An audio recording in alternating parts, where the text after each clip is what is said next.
Vâng, kính thưa quý vị, quý vị đang theo dõi chương trình phỏng vấn đặc biệt của ngày hôm nay là phỏng vấn về vận động tranh cử cho một người rất là đặc biệt tại quận hạt Harris của chúng ta, tất nhiên là Judge Mike Engelhart.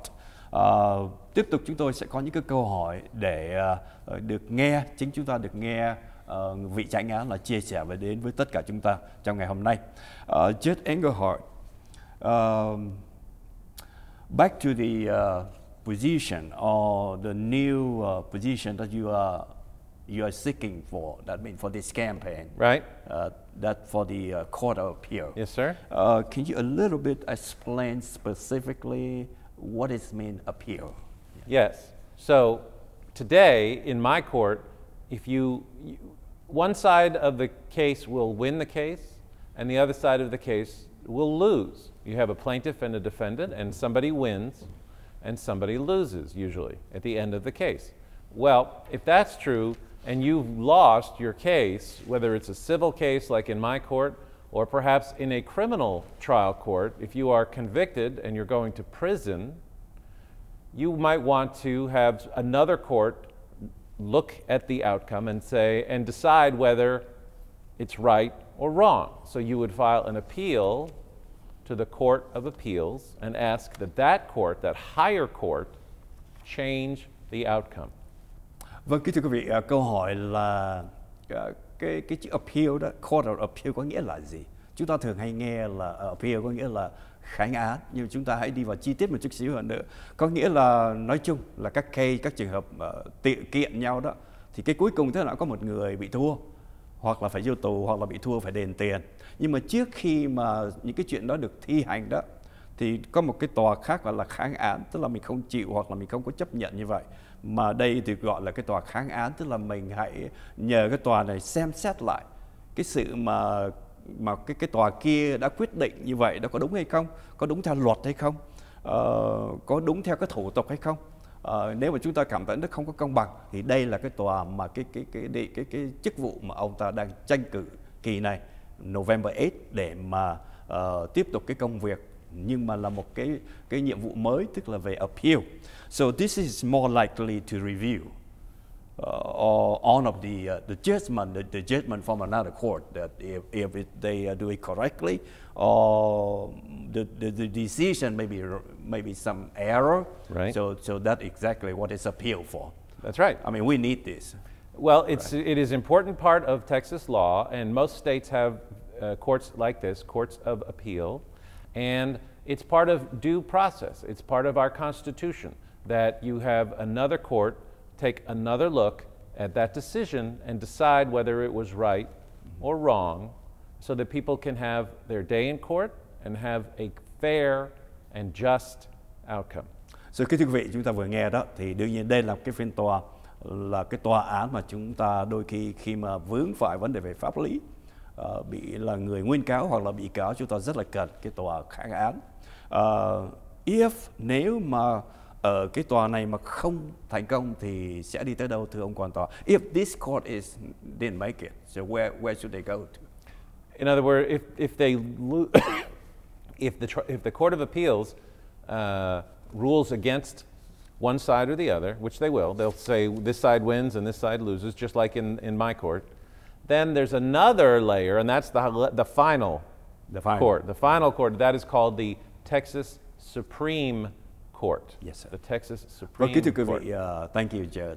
Kính thưa quý vị, nếu mà cái tòa appeal này, cái tòa kháng án này mà nó không thành công, hoặc là một cái lý do nào đó không có thành, thì cái tòa cuối cùng mà kháng án lên đó chính là tòa tối cao pháp viện của tiểu bang. The Supreme Court of the state. That's right, Yeah. not the United States Supreme Court, but the Supreme Court of Texas. Yeah, của tiểu bang Texas của chúng ta. But there's something else that is important about the Texas Supreme Court. That is, they take very, very few cases. So almost every single case that goes to the Court of Appeals ends at the Court of Appeals. The Texas Supreme Court takes maybe 1 or 2% of cases coming out of the Court of Appeals. So it really makes a difference. It's really important that the Court of Appeals be fair. Vâng, kính thưa quý vị, chúng ta vừa được nghe những cái rất là hữu ích. Có nghĩa là khi mà tòa kháng án ở tại địa phương của chúng ta, thường thường là xử là xong. Nhưng mà có những trường hợp rất là ít khi mà tòa mà thượng thẩm đó, tức là tòa tối cao pháp viện của tiểu bang, nhớ là của tiểu bang đó, ít khi có thể người ta lấy chọn là 1 hoặc 2% của tổng số những cái tòa, những cái phiên xử, những cái vụ án từ tòa kháng án. Do đó chúng ta phải nên nhớ cái điều này. Thường thường là khi mà appeal, tức là cái tòa ở tại thành phố của chúng ta coi như là đã cuối cùng rồi. Vâng, let's move on. Now we understand about appeal more in detail. Yes. Yeah, Judge Engel, why is this very important to you? Tại sao cái vụ mà tranh cử này rất là quan trọng đối với ông? Why is this position important to me? Yes, sir. Yes. Oh, well, it's very important to me because having been a judge for 14 years. I'm sorry, Judge, this race. Yes, no, I understand. Okay, yeah, okay. It's important to me to win this race for the Court of Appeals because I believe that I'm the best qualified candidate on the ballot. When you go vote on November 8th, and early voting, like we said, starts October 24th, you'll see my name and you'll see my opponent, and I believe that I'm the most qualified person for that race. I'm the only board-certified lawyer in the race.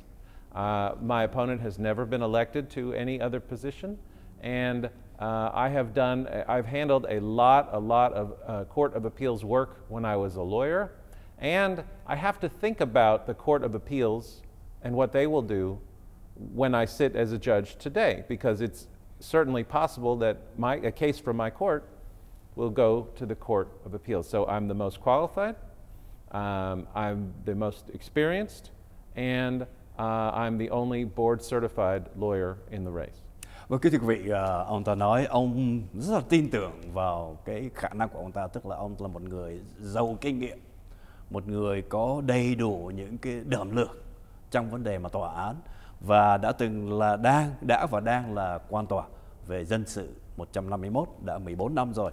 Và đồng thời ông là người có board certified, tức là cái người duy nhất, hoặc là trong cái vụ tranh cử này, ông là người luật sư duy nhất có cái board certified, tức là nó được những cái sự mà đặc biệt về những cái sự chứng nhận cái khả năng.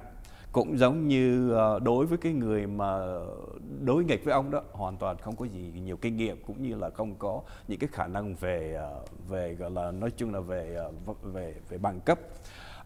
Đồng thời ông luôn luôn tin tưởng rằng cái vấn đề mà ông đang tranh đấu cho đó là cái vấn đề về appeal, là coi cái vấn đề đó một cái sự rất là quan trọng đối với lại trong nói chung trong vấn đề tòa án. Once again, Judge Engel, so this coming November 8th, Yes, sir. Once again, what you gonna tell people? I mean, yes, please vote for me, and they already know who you are and the qualification. Yes, sir. So, what else can you tell them, just from your heart? Well, I'll tell you this. Now that you know a little bit about what the Court of Appeals is and how it's important to know that it really affects your life every day. The United States Supreme Court has issued some opinions recently that greatly impact our everyday lives. It impacts the lives of women and families and their rights. And I am a big believer in protecting people's rights.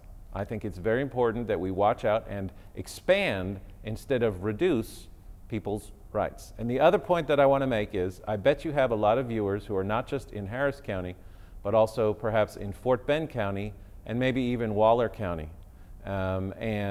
This race that I'm in is elected from not only Harris County, but also Fort Bend and Waller and Brazoria and Galveston and several other counties. So anywhere in the viewing area, it's very likely I will be on your ballot, and please look for my name because I believe that I'm the best candidate for this position. Vâng, kính thưa quý vị, ông chánh án Engelhart, ông luôn luôn tin tưởng ông là một cái người ứng cử viên tái tranh cử và cho cái chức vụ mới là một cái người hoàn toàn có đầy đủ cái khả năng cũng như kinh nghiệm, dồi dào kinh nghiệm, và tất cả các quận hạt trong đó như Harris County, Fort Bend County, the Brazoria, Waller, đều khi những chỗ nào mà chúng ta có nơi cư ngụ, chúng ta hãy khi mà đi bỏ phiếu hoặc là đi bầu sớm á, hãy nhớ tên của ông là Mike Engelhart cho cái chức vụ gọi là Court of Appeal. This is another question here. You know, how do you deal with the people who have a language barrier? Ông khi mà ông sẽ giúp như thế nào khi có những cái người mà có cái vấn đề về ngôn ngữ? So we welcome everybody in Houston. We know that Houston, and thank goodness it is, Houston is a very diverse place. And we love that. I love that. It's important to me. I love living in a place that has all of this diversity. And so as a judge, I welcome people of all backgrounds and ethnicities and races and religions. And I make sure that we have an interpreter so that they are not at a disadvantage and they have their fair day in court. Và kính thưa quý vị, như chúng ta vừa nghe đó là nếu mà có cái vấn đề trở ngại về ngôn ngữ thì ông quan tòa Engelhart make sure, tức là ông sẽ làm mọi cách để bảo vệ cái người đó, cũng như là có những người thông dịch viên, và đồng thời cái điểm chính của ông vẫn là bảo vệ cái sự an toàn cũng như là bảo vệ cái quyền lợi, cái quyền cá nhân của mỗi một người. Vâng, kính thưa quý vị, tới đây chương trình phỏng vấn đặc biệt về tranh cử cho November 8 đã chấm dứt, và chúng tôi được hẹn lại với tất cả quý vị trong chương trình kỳ sau. Xin quý vị hãy nhớ đi bầu. Ngày đi bầu sớm là October 24th, tức là ngày 24 tháng 10, cho tới ngày November 4th, tức là ngày 11 tháng 11, ngày mùng 4. Ngày chính là ngày tháng 11, tức là ngày mùng 8 tháng 11. Can you please say a few words to say goodbye to our audience? Yes. Thank you for having me. It's been a pleasure. I really appreciate the opportunity to speak to your audience and tell them about my race. I'm Judge Mike Engelhart, Mike Engelhart, Mike Engelhart, and I'm running for the First Court of Appeals in November. Thank you. Vâng, xin quý vị hãy nhớ tên Judge Mike Engelhart, những quý vị thấy hình ở phía sau đó, và đồng thời chúng ta hãy luôn luôn đi bầu sớm và làm cái nghĩa vụ của một người công dân, và đặc biệt chúng ta là trong cộng đồng người Việt Nam của chúng ta ở tại thành phố Houston này. Xin kính chào toàn thể quý vị. Thank you, Judge, for coming. My pleasure. Thank you. Yeah.